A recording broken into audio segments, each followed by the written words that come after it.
আমরা চাই বাংলাদেশ একবার শুধু যদি ইন্ডিয়া হারাইতে পারে আমরা এশিয়া ভাই মান সম্মান শেষ আমাদের। বন্ধুরা, এদের শুধু মুখেই বড় বড় কথা, কিন্তু কাজের বেলায় লবঘণ্টা। মান সম্মান শেষ আমাদের। আমরা তো একটা নাগিন ট্যাক্স দিব, কিন্তু উল্টা আমাদেরকে নাগিন জাস্ট বড়ি দিছে। শোনা গো, আমার খুব কষ্ট হচ্ছে বলো।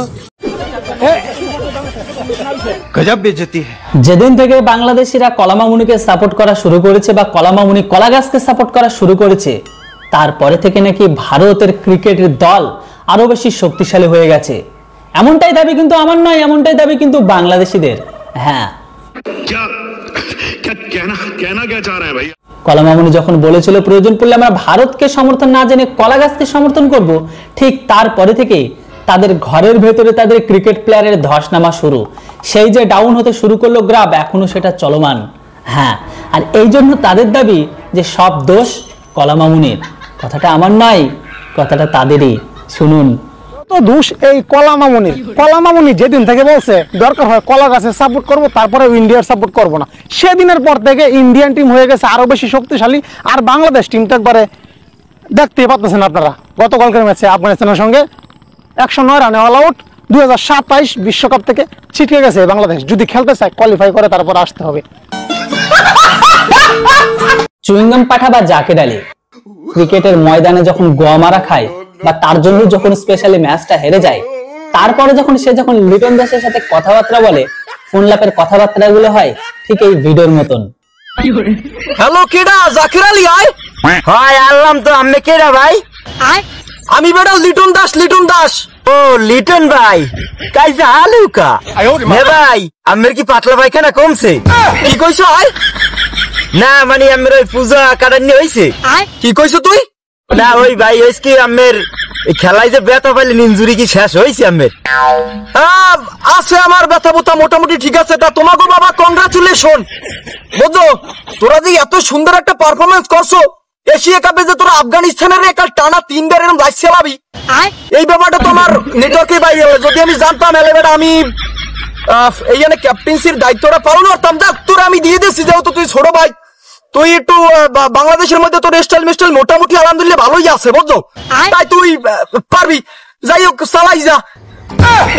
তো জাকের, হ্যাঁ না ভাই, বেড়া তোরে যেটা কইছিলাম, ওই যে সাইড বাসান আছে না ফোয়াক ভাই, ওরে আবার কোন সময় ওই লাইন টেন হিয়ে বসো। কোন লাইন ভাই? পেম্পিরিতি করার লাইন? আরে বেটা কাডা লাইন, কাডা লাইন। ও বুঝতে পারছি।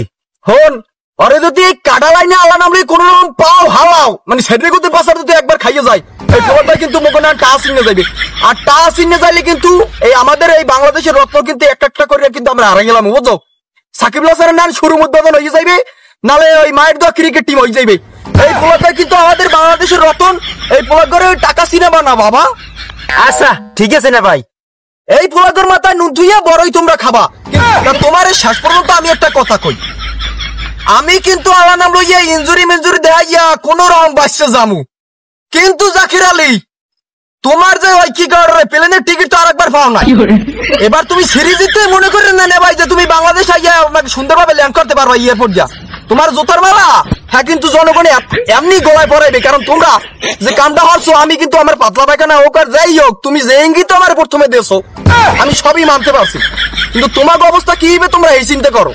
তোমরা যে প্রত্যেকবার খালি কও আমাদের টার্গেট নেক্সট বিশ্বকাপ, নেক্সট বিশ্বকাপ, এবার তোমাকে কি পরিস্থিতি হইবে এই চিন্তা তোমরা হরো।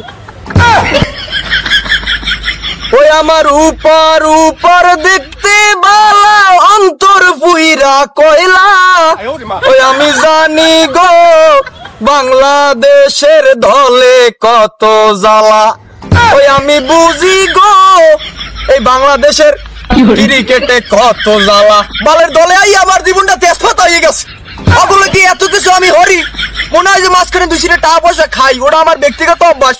মাঝে মাঝে সিঙ্গামটা এক্সের মোড়ের মধ্যে দিয়ে চাবাই, যাতে ওটা কোনো ব্যাপার না। কিন্তু কেগুলো কি আমি কি হলাম? শেষ পর্যন্ত এই বাংলাদেশে আমারে কইবে, মানে এয়ারপোর্টের নামলে আমার জোতার মালা পরাইবে, তারপর আমারে বলে বাংলাদেশে ঢুকতে দেবে না।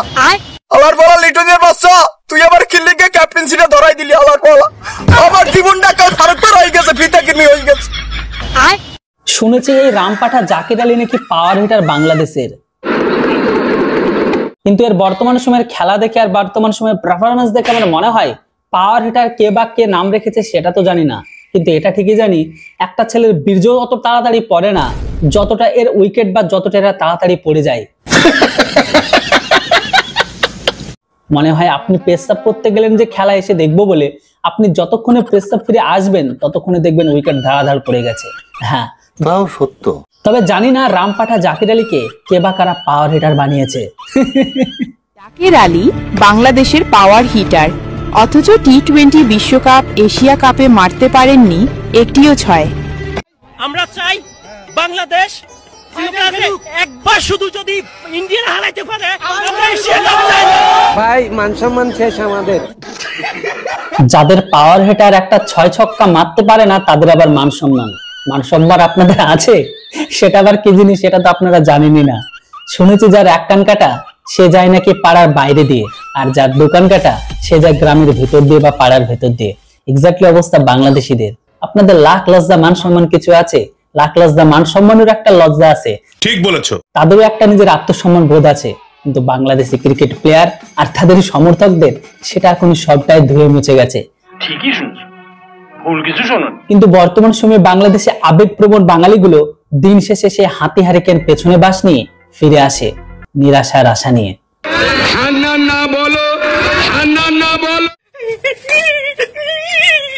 বাংলাদেশ বান্দিরুদ, এই ক্রিকেট তোরা কি খেলছে বান্দিরুদ?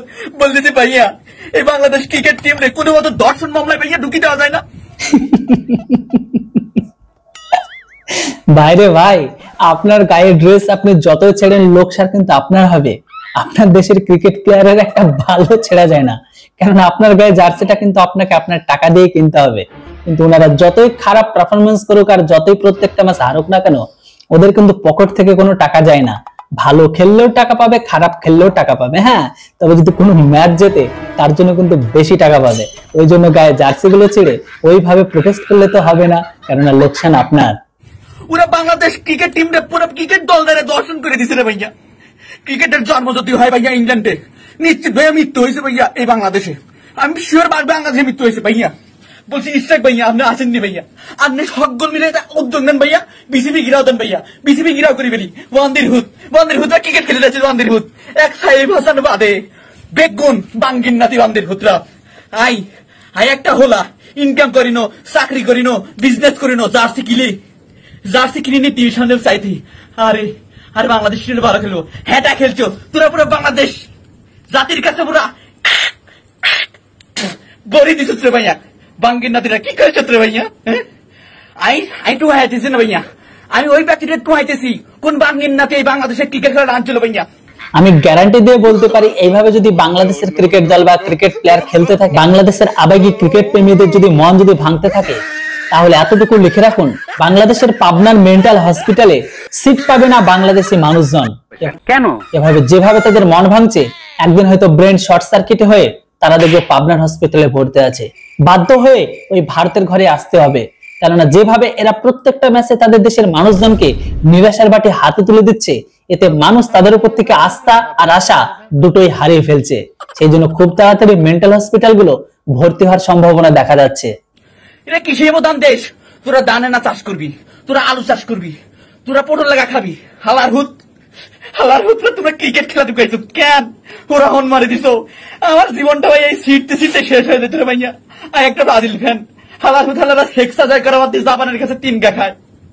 আর বাংলাদেশ আফগানিস্তানের মতো দলের সাথে ভাইয়া যিনি যুদ্ধ হয় গুলি খায়, হালার হুত তারা কিন্তু তোরা হারাস্ত হইয়া বেগুন্ডে দড়ি। আমি হাসা কথা আপনাদের না বলে পাচ্ছি না। ভিডিওটা দেখে হয়তো আপনারা অনেকে হাসির ছলে নিচ্ছেন, মজা করছেন বা মজাও পাচ্ছেন, কিন্তু বাংলাদেশের বাস্তব চরিত্র বা বাস্তবতা কিন্তু সম্পূর্ণ ভিন্ন। কেন বলছি? কারণ এই যে যেভাবে বাংলাদেশের ক্রিকেট প্লেয়ার খেলা খেলছে, এই খেলা দেখে বাংলাদেশি মানুষকে যেভাবে নিরাশা করে তুলেছে, বাংলাদেশি মানুষের আর বাংলাদেশের খেলার জন্য অতীব ধিক্কারজনক বা লজ্জাজনক, বা বাংলাদেশের মানুষের জন্য এটা অতীব একটা লজ্জাজনক। ব্যাটিংটা এত খারাপ করলেন কেন? ভাই আজকে বাংলাদেশের মানুষজন দোয়া কম করেছে। তো এখন সামনে কি প্ল্যান তো আগের মতোই, আর চিন্তা করতেছি সামনে শীতকাল, তাই এই সুযোগে দুবাই থেকে আমার বউয়ের জন্য লোশন আর একটা কম্বল নিয়ে আসবো।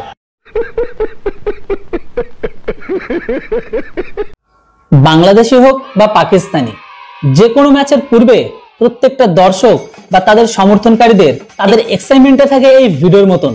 वापस आ गई हूं पाकिस्तान के फेवर में, ठीक है, और इंशाल्लाह हम जीतेंगे इंशाल्लाह। কিন্তু পরবর্তী টাইমে যখন গোয়ামারা খায় তখন তাদের অবস্থা থাকে ঠিক এই ভিডিওর মতন।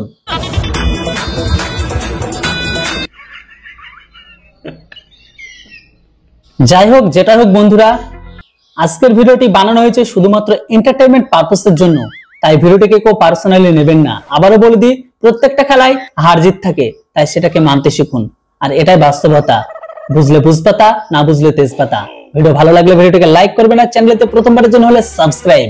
ভিডিও যদি ভালো লেগে থাকে তাহলে ভিডিওটিকে একটি ছোট লাইক করবেন, আর চ্যানেলটিতে প্রথমবারের জন্য হলে সাবস্ক্রাইব, কারণ আপনার ছোট লাইক, কমেন্ট, শেয়ার আমাকে ইন্সপায়ার করে এরকম টাইপের ভিডিও আপনাদের সামনে নিয়ে আসার জন্য। তো বন্ধুরা, ভালো থাকবেন, সুস্থ থাকবেন, দেখা হচ্ছে খুব তাড়াতাড়ি নতুন একটি ভিডিওটিতে। Thanks for watching. জয় হিন্দ, বন্দে মাতরম।